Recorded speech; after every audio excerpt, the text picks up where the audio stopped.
Hey, Tech Guide Ninjas here. Hope you're having a good day today. So today we're looking at how to delete all stored data in Canva. So you might want to do this just to organize your account, get rid of old projects, and to get the app working a bit more efficiently. So if that's what you want to do, this is how you do it. So from your home page, click in the bottom left-hand corner on your profile picture.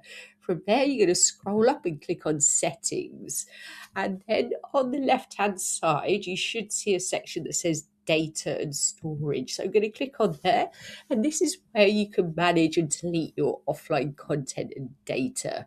So at the top, it says remove offline designs. And the second option is delete all stored data. So be aware that this will delete all data, including designs, content, and other cached files used for offline functionality.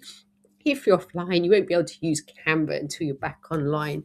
So if that's what you want to do, click on the Delete Data tab and all your stored data will be deleted.